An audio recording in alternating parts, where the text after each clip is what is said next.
आता बातमी मदत आणि पंचनाम्याच्या प्रतीक्षेमध्ये असलेल्या शेतकऱ्याची। अतिवृष्टीच्या नंतर मराठवाडा, धाराशिव, सोलापूरमधल्या पूरग्रस्त भागातील शेतकरी असो किंवा नागरिक सध्या मदतीच्या आणि पंचनाम्याच्या प्रतीक्षेत आहेत। अद्याप पंचनामे झाले नसल्याची तक्रार इथल्या शेतकऱ्यांनी केली आहे। पाहुयात एक रिपोर्ट।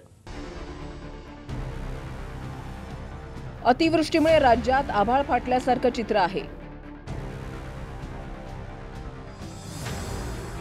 अतोनात नुकसानीमुळे 50,000 रुपये हेक्टरी मदत आणि खरडून गेलेल्या जमिनीमुळे 5 लाखांची मदतीची मागणी होतीये।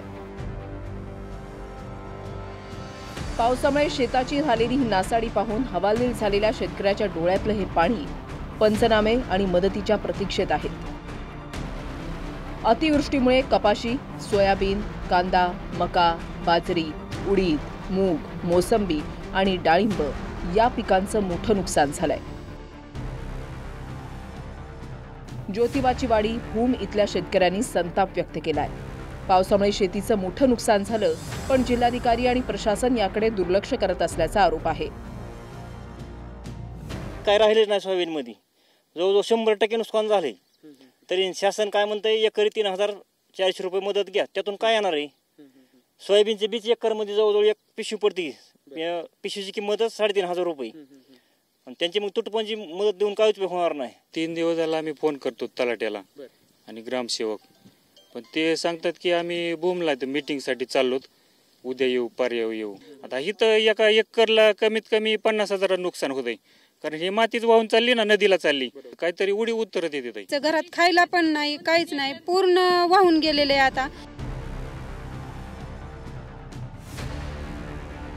तिकडे पखरूडमधील शेतकऱ्यांचीही यापेक्षा वेगळी परिस्थिती नाहीये।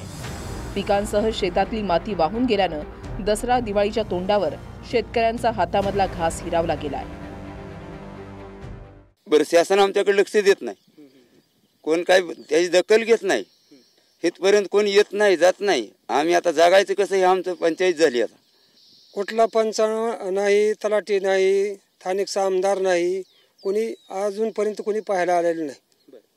कमीत कमी पहा, मदत तर आम्हाला माहिती काय करणार आहेत का नाही माहिती। संपूर्ण काहीच राहिलं नाही, हे आता माती सकट राहिली नाही, पीक बी सगळं गेलं वाहून। आता दिवाळीची पंचायत पडली, आम्हाला जाता येता सुद्धा येत नाही, रस्ता नाही, काही नाही। लेकरांना सुद्धा आता शाळेत लेकरं नाही तर घरी बसवले तर घेऊन जावं तर वाहून जात येते। मग आम्हाला एवढी मदत करावं शासनाने। खरडून गेलेल्या जमिनीच्या पंचनाम्याबाबत चुकीची माहिती दिल्याचा आरोप खासदार ओमराजे निंबाळकरांनी केलाय। ओमराजेंनी तलाठी आणि मंडळ अधिकाऱ्यांना चांगलंच खडसावलंय। तलाठी साहेब, आता माझं टाळकं चिडू नका, मला फक्त काय माहीवर आणू नका, मी तुम्हाला लय संयमानं सांगायला। मी जर आलो तर पुन्हा अवघड होईल। ही चर्चा का करायला, हे मला उत्तर द्या पहिले। ही चर्चा का करायला, मला थांबा, मला ह्या प्रश्नाचं उत्तर द्या, तुम्ही ही चर्चा का करायला की खरडून गेलेल्या जमिनीचा पंचनामा झाला तर 3 वर्ष मिळत नाही? GR आहे का, कुठं वाचलंय का? मग का चर्चा करायला? GR नाही, वाचलं नाही, मग चर्चा का करायला? का सांगायला का सांगायला तुम्ही GR वाचला का? तुम्ही GR वाचला का? तुम्ही हाय का कुठं? मग नसताना तुम्ही चर्चा का करायला? तुमची लेकरं बाळ 3 पिढ्या तुमच्या नीट व्हायच्या नाही। मी तुम्हाला सांगतो, तुम्ही जर चुकीचं केलं ना, अजिबात फालतू चर्चा करायची नाही। प्रचंड नुकसान आहे, अधिकाऱ्यावर पण ताण आहे, तणाव आहे, म्हणून मी संयमानं घेतलंय। पण अशीच जर परिस्थिती उद्या राहिली तर मग आमचा संयम सुटायला वेळ लागणार नाही। आणि त्यांना मी सांगितलं की तुमच्या स्तरावरून सूचना द्या, सगळ्यांना सांगा। दरम्यान यावरून प्रत्यक्ष पंचनामे आणि मदत कधी मिळणार असा सवाल राऊतांनी केलाय। तर मंत्री राधाकृष्ण विखे पाटलांनी सरसकट पंचनाम्याच्या सूचना दिल्याचं सांगितलंय। जे स्वतःचे फोटो छापून मदत वाटण्याचा प्रयत्न करतात ते खोटं बोलतायत। आम्ही काल प्रत्यक्ष चित्र पाहिलेलं आहे। अद्याप पंचनाम्याला अधिकारी पोचलेले नाहीत, मदत पोचलेली नाही। शेतामध्ये नद्यांचा प्रवाह वाढला, जमीनच राहिलेली नाहीये। की काही भाग सरसकट पंचनामे करण्यास सूचना दिल्या। आमच्या काही भागांमध्ये आपण मी गेलो आणि ते प्रशासनाला सुद्धा मान्य की तुम्ही जाऊ शकत नाही शेतामध्ये, शेतकऱ्यांना मदत करा। NDRFचे नॉर्म्स मागच्या काळामध्ये कमी होते, म्हणून त्या काळामध्ये त्यापेक्षा जादा रक्कम शासनाने दिली होती। आता NDRFचे नॉर्म्स सुद्धा वाढलेले आहेत। आमदार कैलास पाटील आणि हर्षवर्धन सपकाळ यांनीही शेतकऱ्यांच्या आरोपांनंतर नाराजी व्यक्त केली आहे की प्रत्येक शेतकऱ्याचा पंचनामा झाला का नाही हे बघणं, त्या शेतकऱ्यापर्यंत मदत पोहोचवणं आणि पंचनामे लवकरात लवकर करून त्याच्या नुकसानीचा अहवाल शासनाला पाठवून शासनाकडली मदत शेतकऱ्यांना तात्काळ मिळवून देणे ही प्राथमिकता शासनाचे प्रतिनिधी म्हणून जिल्हाधिकारी निवासी उपजिल्हाधिकाऱ्यांचे असणं अपेक्षित असतं. हे किती संवेदनशील आहे शेतकऱ्यांप्रती, शेतकऱ्यांच्या दुःखाप्रती हे ह्यांच्या वर्तनावरून दिसून येतं.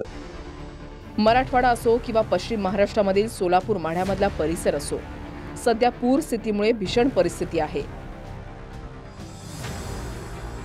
यावरून राजकारण्यांमध्ये आरोप प्रत्यारोप होतात आणि होतीलही. पण सध्या ही गंभीर परिस्थिती पाहता प्रशासनानं तातडीनं पंचनामे करून शेतकऱ्यांना दिलासा द्यावा हीच अपेक्षा सर्वजण करतायत.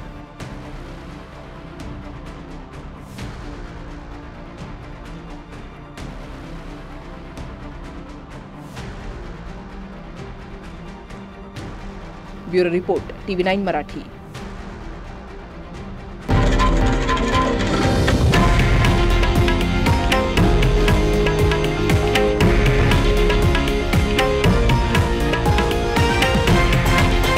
हे आहे देशातील नंबर 1 न्यूज नेटवर्क आणि आपण पाहत आहात TV9 मराठी, एकमेव.